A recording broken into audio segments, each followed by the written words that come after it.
Hello everyone, इस video में हम देखने वाले हैं क्रिस्टल फील्ड थ्योरी CFT। ठीक है, तो यहाँ पे क्या होता है, जो मेटल रहता है उसके डी ऑर्बिटल, मेटल के 5 ऑर्बिटल्स रहते हैं, डी ऑर्बिटल्स। ठीक है, तो उसमें dxy, dyz, dxz, ये dx square minus y square and dz square, ये जो ऑर्बिटल्स होते हैं मेटल के, ये डीजेनरेट ऑर्बिटल्स रहते हैं, डीजेनरेट ऑर्बिटल्स। मतलब इनकी जो एनर्जी रहती है वो सेम रहती है। ठीक है, हाँ, लेकिन जो कोऑर्डिनेशन केमिस्ट्री में जब मेटल लिगैंड के साथ बॉन्ड बनाता है तो उस ये जो ऑर्बिटल रहते हैं तो उनकी डीजेनरेसी क्या हो जाती है, ब्रेक हो जाती है। मतलब ये स्प्लिट हो जाते हैं, एक्साइटेड स्टेट पे जाते हैं और वहां पे जाने के बाद उनकी वो स्प्लिट हो जाता है।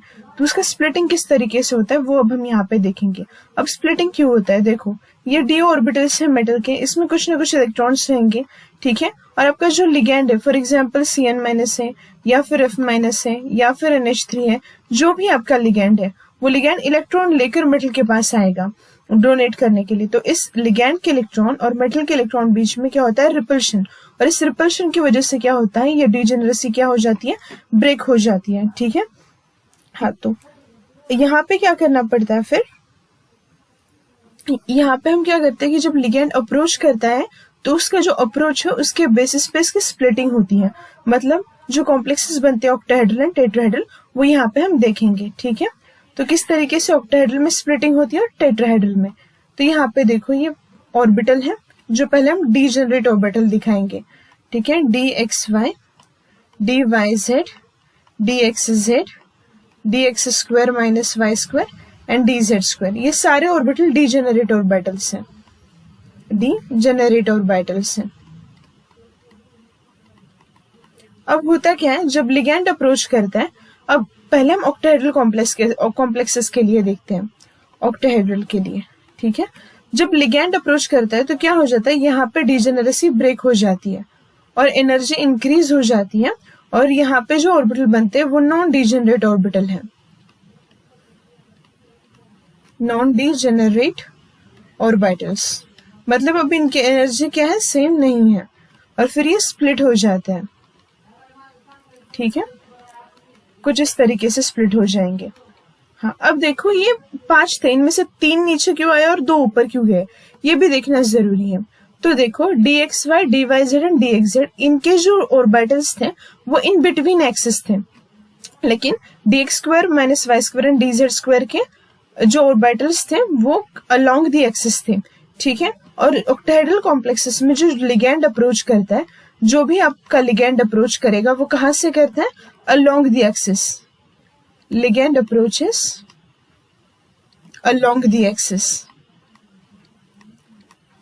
तो क्या होता है, अलोंग द एक्सिस जिन ऑर्बिटल्स, जो ऑर्बिटल्स अलोंग द एक्सिस हैं तो उनमें क्या आ जाता है, वो जो ऑर्बिटल्स हैं उनकी एनर्जी बढ़ जाती है, और dx square minus y square and dz square, ये जो ऑर्बिटल है इनके जो लोब्स है वो अलोंग द एक्सिस है, तो उनमें रिपल्शन ज्यादा आ जाता है। रिपल्शन ज्यादा आएगा तो उनकी एनर्जी भी क्या हो जाएगी, इंक्रीज हो जाएगी। तो यहाँ पे जो ऊपर है वो dx square minus y square, और यहाँ पे dz स्क्वायर है, ये है dxy, dyz एंड dxz। इनकी एनर्जी कम क्यों हो चुकी है, क्योंकि यहाँ पे ज्यादा रिपल्शन नहीं होता, क्योंकि ये ऑर्बिटल्स कहाँ है, इन बिटवीन द एक्सिस, और जो ऑर्बिटल अलोंग द एक्सिस होते हैं उनमें रिपल्शन ज्यादा आ जाता है, और रिपल्शन ज्यादा होने की वजह से उनकी एनर्जी क्या हो जाती है, इंक्रीज हो जाती है। अब देखो यहाँ पे ये स्प्लिट हो चुके ऑर्बिटल्स, तो ये जो स्प्लिटिंग हो चुका है एनर्जी का, इसको बोलते हैं क्रिस्टल फील्ड स्टेबिलाईजेशन एनर्जी, उसी को बोलते हैं डेल्टा ऑक्टाहेड्रल, और ये जो सेंटर है इसको बोलते हैं बेरी सेंटर। ठीक है, हाँ, अब देखो यहाँ पे एनर्जी जो है वो यहाँ से ऊपर इंक्रीज हो चुकी है। अब वो कितनी एनर्जी इंक्रीज हुई है वो देखेंगे, प्लस नीचे 3 ऑर्बिटल है। ठीक है, तो 3/5, और यहाँ पे नीचे डिक्रीज हुआ है तो ये लिखेंगे -2/5 डेल्टा ऑक्टाहेड्रल। तो ये क्या है, एनर्जी का जो डिफरेंस है वो यहाँ पे हमने देखा, और ये जो नीचे 3 ऑर्बिटल है इनको बोलते हैं T2g, और जो ऊपर है इनको बोलते हैं Eg। ठीक है, अब देखो Eg के लिए एनर्जी कैसे कैलकुलेट करते हैं, +3/5 डेल्टा ऑक्टाहेड्रल, उसी को हम लिख सकते हैं +0.6 डेल्टा ऑक्टाहेड्रल, ठीक है। और T2G के लिए यहाँ पे लिखेंगे -2/5 डेल्टा ऑक्टाहेड्रल, मतलब -0.4 डेल्टा ऑक्टाहेड्रल, ठीक है। तो यहाँ पे मैंने क्या क्या समझा ये फिर से एक बार रिपीट करती हूँ। ये जो ऑर्बिटल्स हैं ये मेटल के ऑर्बिटल्स हैं, जिस मेटल का आप कॉम्प्लेक्स बनाना चाहते हो। अब लिगेंड जैसे अप्रोच करेगा, लिगेंड कहाँ से अप्रोच करता है? Along the axis. तो क्या हो जाता है, यहाँ पर रिपल्शन हो जाएगा, एनर्जी इंक्रीज करेगी और जो डीजेनरेट ऑर्बिटल होते हैं वो नॉन डीजेनरेट ऑर्बिटल बन जाएंगे। अब ये जो नॉन डीजेनरेट ऑर्बिटल है उनमें स्प्लिटिंग, वो उनकी एनर्जी तो सेम नहीं है तो स्प्लिटिंग होगी। अब यहाँ पे स्प्लिटिंग ये इस तरह से क्यों है, T2G और EG, नीचे 3 और ऊपर 2, ऐसे क्यों? ये इस तरीके इसलिए ऐसा हुआ है क्योंकि ऑक्टाहेड्रल कॉम्प्लेक्स जब बनता है तो जो लिगेंड है वो अप्रोच करेगा अलोंग द एक्सिस। तो अलोंग द एक्सिस वाले जो ऑर्बिटल्स हैं उनकी एनर्जी बढ़ जाएगी, तो वो हायर एनर्जी लेवल पे जाएगा, और जो इन बिटवीन एक्सिस है उनकी एनर्जी कम हो जाएगी, ठीक है। तो इस तरीके से हमने देखा ऑक्टाहेड्रल कॉम्प्लेक्सेस में किस तरीके से स्प्लिटिंग होती है।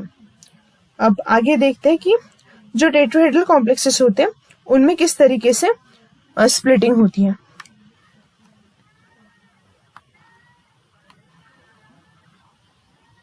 ओके, बिल्कुल इसके रिवर्स है, ठीक है।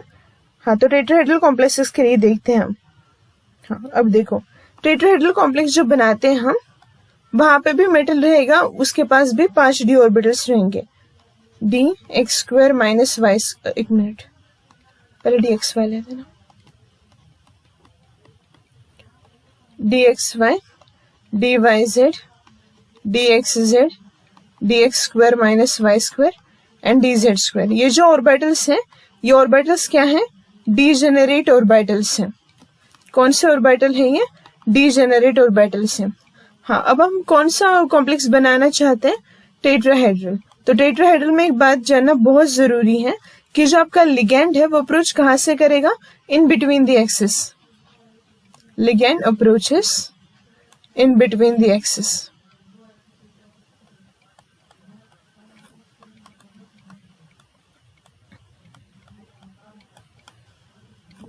In between the axis. तो अब देखो in between the axis orbitals कौन सा रहता है?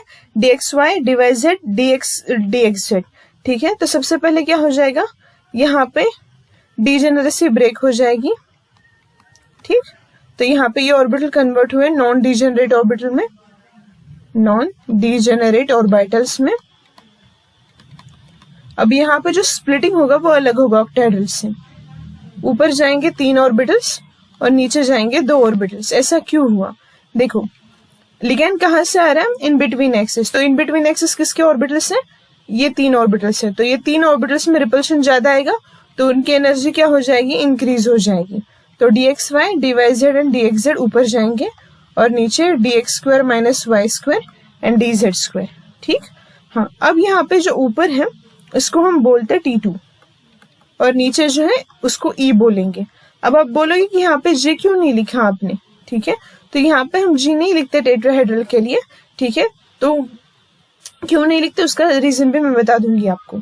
सबसे पहले यहाँ पे देखते हैं। देखो तो ये जो है स्प्लिटिंग हुआ है इसको बोलते हैं डेल्टा टेट्राहेड्रल। ये है बेरी सेंटर, ठीक है। हाँ, अब आगे देखो यहाँ पे एनर्जी कैसे कैलकुलेट करेंगे। टोटल ऑर्बिटल्स कितने हैं? 5। यहाँ पे इंक्रीज कितने ऑर्बिटल्स का आया है? कितने ऑर्बिटल्स से ऊपर है ये? तो वो देखते हैं। तो ये +2/5 डेल्टा टेट्राहेड्रल और नीचे कितने ऑर्बिटल्स से एनर्जी डिक्रीज हुए हैं? -3/5 डेल्टा टेट्राहेड्रल, ठीक है। अब देखो यहाँ पे G क्यों नहीं लिखा? जो आपका ऑक्टाहेड्रल कॉम्प्लेक्स रहता है उसमें सेंटर ऑफ इन्वर्जन रहता है। फॉर एग्जाम्पल ये मेटल है, ये लिगेंड है, ये भी लिगेंड है, ये लिगेंड है, यहाँ पे ऊपर एक लिगेंड और नीचे एक लिगेंड। अब देखो यहाँ पे मेटल से ये सेंटर है, ऊपर जाओगे तो भी लिगेंड है, नीचे जाओगे तो भी लिगेंड है। तो यहाँ पे जो इन्वर्जन करोगे आप, कहाँ से भी मॉलिक्यूल को इन्वर्ट करोगे तो मॉलिक्यूल सेम दिखेगा, तो उसको बोलते हैं जेरेट, ठीक है। तो इसीलिए वहां पे G लिखा जाता है। G का मतलब होता है जेरेट, ठीक है। वैसे टेट्राहेड्रल में नहीं होता। टेट्राहेड्रल में यहाँ पे मेटल है, यहाँ पे लिगेंड है, यहाँ पे लिगेंड। अगर आप यहाँ पे देखो, यहाँ पे अबोव द प्लेन है, इसके पीछे यहाँ पे देखो लिगैंड है, नहीं है, ठीक है, इसके आगे देखो लिगैंड है, नहीं है, तो यहाँ पे इसकी जी नहीं लिखते। जी कब लिखते हैं? जहाँ पे सेंटर ऑफ इन्वर्जन होता है, मतलब आप कहीं से भी मॉलिक्यूल को घुमाओ, इन्वर्ट करो, तो वो मॉलिक्यूल सेम दिखने लग जाता है, ठीक है, तो इसलिए वहां पे जी लिखते हैं ऑक्टाहेड्रल में, यहाँ पे जी नहीं लिखते। तो ये स्पेक्ट्रोस्कोपिक के बेस पे दिया गया है, ठीक है, ओके। तो यहाँ पे मैंने ऑक्टाहेड्रल स्प्लिटिंग बताया और टेट्राहेड्रल स्प्लिटिंग बताया कि किस तरीके से ऑक्टाहेड्रल मॉलिक्यूल में और टेट्राहेड्रल मॉलिक्यूल में स्प्लिटिंग होती है, क्रिस्टल फील्ड स्प्लिटिंग होती है। और एक बात है, यहाँ पे आपको कभी कभी क्वेश्चन पूछते हैं, आपको देते हैं डेल्टा टेट्राहेड्रल, ठीक है, delta tetrahedral is equal to 4/9 delta octahedral, मतलब आपको टेट्राहेड्रल की एनर्जी देंगे और ऑक्टाहेड्रल की कैलकुलेट करने के लिए बोलेंगे, या फिर ऑक्टाहेड्रल की देंगे और टेट्राहेड्रल की कैलकुलेट करने के लिए बोलेंगे। तो ये फॉर्मूला इंपॉर्टेंट है। Okay, thank you.